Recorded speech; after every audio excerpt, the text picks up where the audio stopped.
Hello, America. This is Ryan Mickley, the executive producer and host of the Rebranding You podcast. The Rebranding You podcast is dedicated to helping young professionals just like you renew their minds, restore their leadership potential, and rebrand themselves for their life's work. Our distinguished guest today is Mike Kublin, President and CEO of People Tech Coaching. But before I introduce Mike, I'd like to take a minute to tell you more about People Tech and the life-changing work they're doing nationwide. Since 1996, the team of ICF-accredited leadership development coaches have worked with Fortune 500 companies and mid-sized companies to develop leaders in a variety of industries. I think you may even recognize some of People Tech's most notable clients. Have you ever heard of American Express, Merrill Lynch, or IBM? Well, of course you have. But here's what really excites me. People Tech offers a group workshop called the Leadership Journey Workshop. Now, this is something I highly recommend for young professionals. The workshop is designed to increase productivity and accountability while revealing individual leadership styles and strengths. My favorite endorsement of the People Tech Leadership Journey Workshop was from an IBM manager who said, "This is what I should have been taking years ago when I started my career in a leadership position." And that's exactly what I want you to consider as you begin your career journey. Consider pursuing as many leadership development opportunities at an early age as you possibly can. Believe me, the time you invest in leadership development now will pay off tenfold in the future. For more information about People Tech Coaching or to sign up for the Leadership Journey Workshop, please visit peopletechcoaching.com. Again, that's peopletechcoaching.com. Just go to peopletechcoaching.com to learn more about the Leadership Journey Workshop. You can also join the People Tech community online by liking their Facebook page, following them on Twitter, or, most importantly, follow their company on LinkedIn. Just visit your favorite social network and search for People Tech. Again, tech is spelled T-E-K. Now, it is my privilege to introduce to you Mike Kublin. Mike Kublin is the founder and president of People Tech. Prior to People Tech, Mike worked for Electronic Data Systems and American Express in information management leadership positions.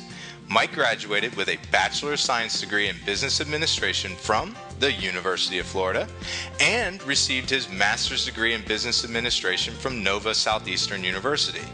He is also involved with the Society for Human Resource Management, the International Coaching Federation, and he is on the board of directors for the Medivan Health and Community Services Organization.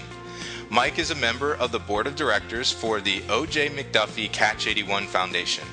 This foundation is a nonprofit public funding organization established with the objective to raise money for children's charitable causes throughout the South Florida community. So, without further ado, here is the September 2013 interview with Mike Kublin. Thank you so much, Mike, for agreeing to do this interview with us. We specialize in helping out high school and college students develop, implement, and maintain their personal brands. And I believe that your experience will go a long way in helping our next generation become the servant leaders that they were born to be. So thank you so much for agreeing to do this interview today. Well, thank you for inviting me. I'm very appreciative to have the opportunity to speak with you. Well, let's start from the beginning. Take our listeners through your professional journey and how you got to where you are today. Well, thank you. I actually grew up in South Florida, was a graduate from the University of Florida. I ended up going into information technology. Didn't really know 100% what I wanted to do, but with all the companies that were hiring at that time, it was tough to get a job. But one of the companies was EDS, Electronic Data Systems. It was an IT organization run by Ross Perot. So it was a really great first job to learn and to grow and to develop. And I was there for 3 years. I was resident 2 years in Dallas, Texas, working for Ross Perot's company and in a training program. And then another year I spent in South Florida. Took my career from there to a large corporation in South Florida, but it was based out in New York, and I worked there for another 16 years in that large corporation. And I was mainly in information technology. However, I spent 3 years in sales and marketing with the company, so I did transfer from – I always had a dream to learn how to be a very good person to deal with customers. So I went into their sales and marketing, spent 3 years there, and then they asked me to come back and run a program that connected IT people more to the customer, get them to be more people-focused.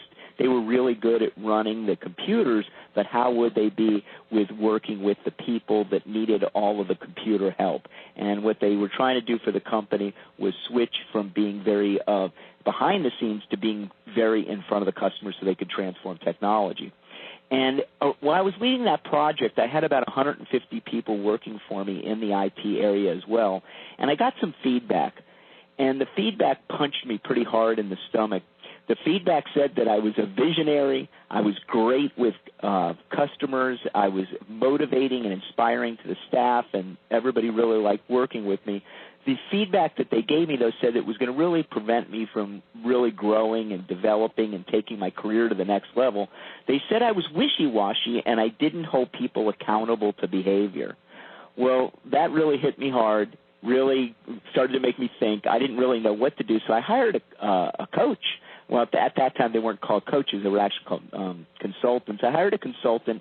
She specialized working with teams and leaders, and she showed me where my behavior was actually creating the perceptions, and it was actually creating, in some instances, acts of unfairness and different things that I really didn't know I was causing in the team or the organization because I didn't know my behavior was having that ramification.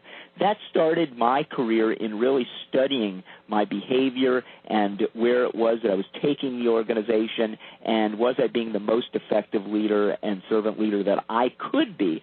And what I found by studying and learning and listening to different people, that I could change my behavior, and we turned the organization around from one of the hardest and most difficult value surveys to one of the best in the company. And it took a period of a couple of years, but I loved the stuff and the processes so much that I began to get certified in various leadership tools and instruments and ways of building leadership skills. And I got certified in those tools. I started to read a lot of books. I started to take various classes. And in 1996, I decided to leave that particular organization and start my own company, and the company's called People Tech.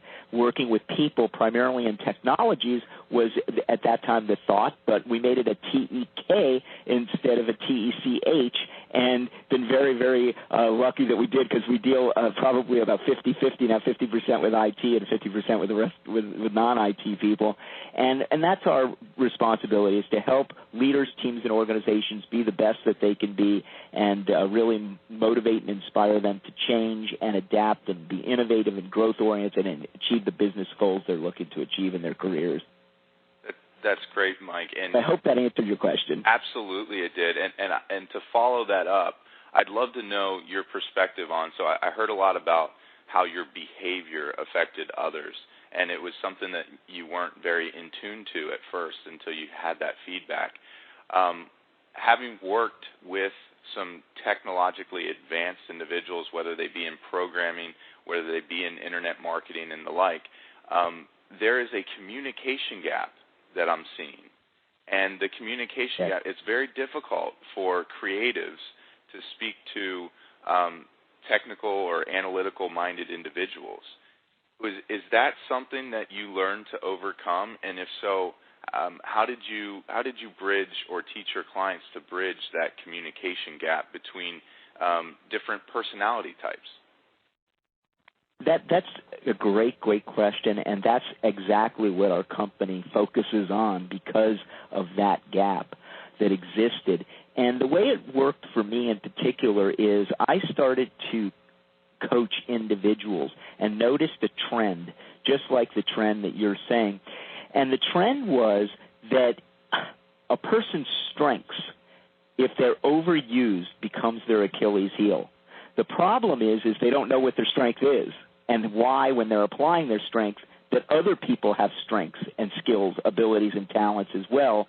And it's critical to not only know your own strengths, but you need to know when you're overusing them, when you're dominating too much, when you're overpowering, and when you're not listening to somebody else's strengths and what those strengths are in terms of what they're going to bring to the piece of the puzzle and to the picture so that the entire organization benefits.